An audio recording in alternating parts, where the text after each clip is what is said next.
Talent and power are hard to assess. Is a vampire really stronger than a werewolf? Are all angels stronger than all demons? Here's a look at the most powerful villains on Supernatural, from strong to strongest. No matter who Alistair is currently possessing, he's always one of the most powerful demons. Hell's grand torturer answers to few, save high-ranking demons like Lilith. He's tasked with torturing Dean for about 4 months in Earth time in order to free Lucifer from his god-built cage. Although Dean is a human and Alistair has home court advantage in Hell, the thought of any entity having the ability to hold Dean down for that long further proves that Alistair isn't a normal demon. His biggest claim to fame is playing a role in triggering the apocalypse. Even so, he's no match for Sam, wielding the full force of his psychic abilities. After pinning Alistair to the wall, interrogating him about Lilith's plans, and discovering his lack of knowledge, Sam kills him. So goes one of Hell's absolute nastiest creatures, and one of Supernatural's most memorable villains. Azazel isn't the most powerful villain of all time, but the yellow-eyed demon is basically the reason John Winchester became a hunter, and the reason he would go on to train his sons in the family business. Azazel murders Sam and Dean's mother in Supernatural's pilot episode, launching the Winchesters' long, complex journeys as hunters of all that goes bump in the night. He's basically the reason for the entire show. As a Prince of Hell, one of the first generation of demons created by Lucifer, he's already no average bad guy. Salt and holy water have nothing on him. The Winchesters need a relic to take down Azazel. Enter the Colt, a revolver that could kill virtually anything. On the verge of elimination, Dean shoots Azazel with the Colt and it works like a charm. He isn't quite that easy to get rid of, however. He continues to haunt the show long past his demise. A Prince of Hell casts a very long shadow. Metatron is an angel and the scribe of God, the only scribe to have ever existed, in fact. Eons ago, he was responsible for transcribing God's word, gaining universe-shaping information in the process. He left heaven to hide among humans for fear of what the archangels might do to him in pursuit of that information.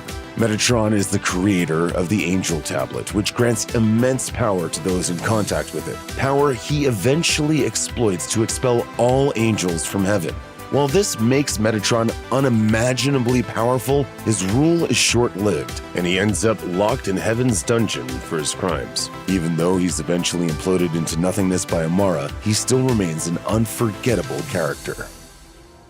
The Alpha Vampire is the first vampire, and therefore the paragon of all vampires. He knows of the ancient Leviathans and claims to remember the Continental Divide, which gives the audience an idea of how old and powerful he is. This is a creature who has survived for millions of years as the Thing in the Dark.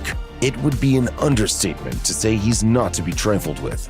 It can be argued that the Alpha Vampire isn't truly villainous, as he mostly just tries to live his best life as a unique creature. But at the same time, he did create vampires who have killed countless people. In the end, he falls to the legendary Colt, slayer of entities otherwise invulnerable.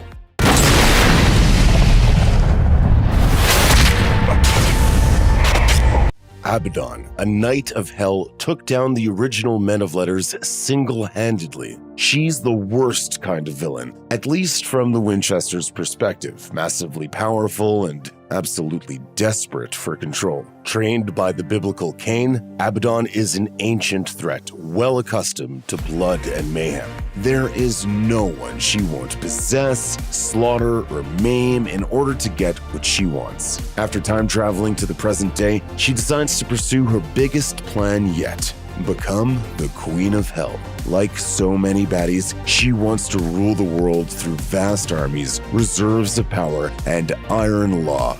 Too bad she comes across Sam and Dean Winchester. Dean, empowered by the Mark of Cain, eventually kills Abaddon with the First Blade, a relic once described as the most dangerous weapon on the planet.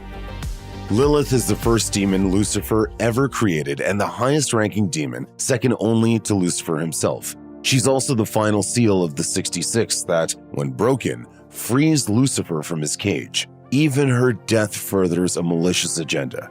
How's that for a commitment to evil? Lilith's villainous resume is long. She commands a demon army, murders Dean with a hellhound, and tortures countless humans. Although she arranges for Sam to kill her, breaking the 66th seal, she's eventually resurrected by God to retrieve the Equalizer, a gun created by God that can kill anything. She destroys the gun and delivers some truly terrible news. God's endgame is for Sam and Dean to kill each other. She's effortlessly killed by the Archangel Michael not long after, a short resurrection, but one that managed to shake the foundations of the supernatural universe. Rowena is arguably the most powerful witch in the supernatural universe and really not all that much of a bad guy. She often helps Sam and Dean out, sacrifices herself heroically, and even leaves her magical possessions to Sam after her demise. All this aside, however, she's Season 10's big bad, power-hungry, in possession of undeniably dark magic, and willing to do anything to benefit herself. What makes Rowena so powerful? She's unstoppably clever and thinks 10 steps ahead of everyone else. For example, when Lucifer kills her, she manages to come back to life thanks to resurrection spells she'd prepared in advance. A later death is orchestrated to drag the damned souls and demons freed by God back to hell. However, it's later revealed that she goes on to become the Queen of Hell, so really, she's not doing too badly in the afterlife. Crowley's resume is riddled with good and evil, making him more of an anti-hero than a true out-and-out bad guy. That said, Crowley is a demon. He's power-hungry, puts himself before all others, and is generally predisposed towards nastiness. There are more powerful beings than Crowley, but he's uniquely gifted. Son of Rowena, he uses his smarts to outwit other beings, which allows him to survive and outlive more capable demons. And in the real world, it also doesn't hurt that he's a fan favorite. That's the sort of armor that tends to keep a character healthy for years, no matter what kinds of shenanigans they get themselves involved in. I don't read Chinese. Talk about the dumbing down of America. Though he's been everything from a human to the king of hell, Crowley is a demon through and through. However, his final act is heroic. He kills himself with an angelic blade to seal Lucifer in an alternate dimension. Light or dark, Crowley is truly one of a kind.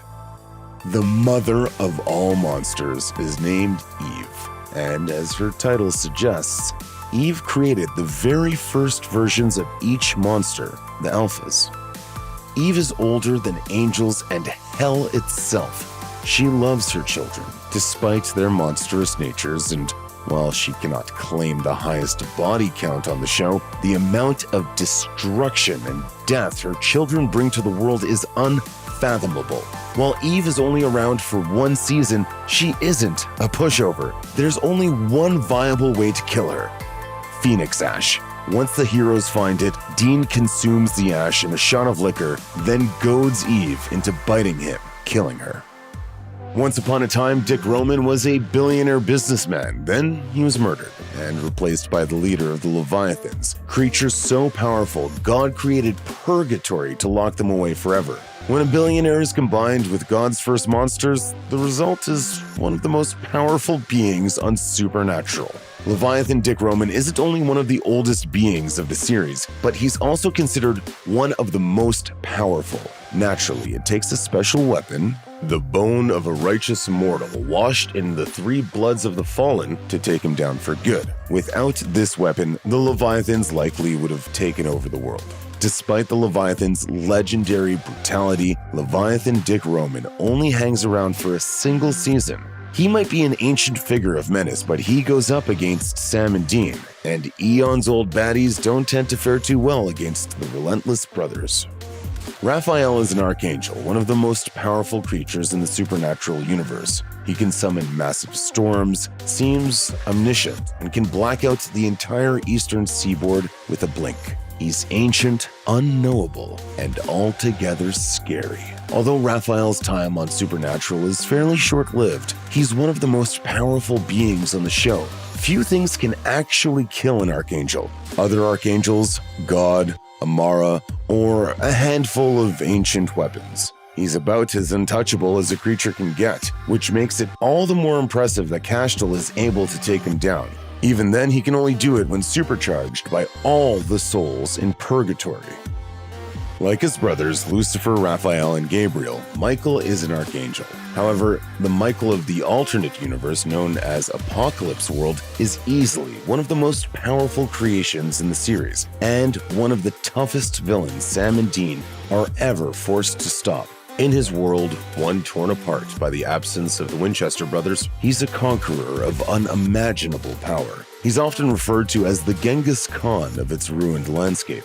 As the eldest son of God, alternate Michael is arguably even more powerful than Lucifer himself. Some of the ingredients the Winchesters need in the war against alternate Michael include Hunters, Kashtil, Rowena, Jack, Gabriel, Lucifer, and countless others. The battle is arduous, but Michael is eventually defeated by Jack, who exploits Michael's hubris. The original Death, in theory, is in the top 3 strongest beings on Supernatural. Death has existed from the beginning of time until his imminent demise. The original Death, however, wasn't necessarily an evil threat to the Winchesters. The primordial entity was only interested in keeping order. Eventually, Dean kills Death with his own scythe, and Billy, a Reaper killed by Kashtil, is reincarnated and promoted as the new Death. Billy assists the Winchesters in their endeavors and is considered neutral for most of her time as Death. She doesn't become a true villain until late in the series. As the new Death, she inherits powers and is among the most potent entities, and is the only being that can read God's book. But the Shadow drags her to a place of nothingness known as the Empty, and her reign of terror ends. At the height of her powers, though, Billy was one of the strongest villains on Supernatural, even if she wasn't considered an antagonist for long. This is the last time you'll see me again. Until the end. Lucifer is one of the most powerful villains on Supernatural. A fallen archangel, he's the original ruler of hell and the creator of demons. Lilith, the princes of hell, the knights of hell, and all other manner of dark creatures spring from his power. Despite his abilities and maliciousness, Lucifer is actually a pretty likable character. Sure, the devil himself is oozing with darkness, but this version of Lucifer is at times laid back and comical. Had it not been for the Winchesters, Lucifer stood a very real chance of taking over the world. Eventually, he's put down for good by alternate Michael and Dean. His soul then dwells in the Empty, a peaceful void where divine creatures sleep forever. Because living things don't stay dead on Supernatural for long, Lucifer is resurrected by God, but then killed again, once and for all, by Michael with an archangel blade. The Darkness, also known as Amara, has existed since before the beginning of time. She's God's older sister. God had to create the archangels to fight a war against her, which they eventually won and sealed her away. She's the primordial origin point of all existence, the nothingness that reigned before consciousness and creation. If either she or God is destroyed, reality will cease to exist. Amara is presumably stronger than God, yet God can, with the help of others, stop her. As a pillar of reality itself, she's the most powerful force the Winchesters have ever faced. Luckily for the Winchesters, the Darkness leaves on her own terms.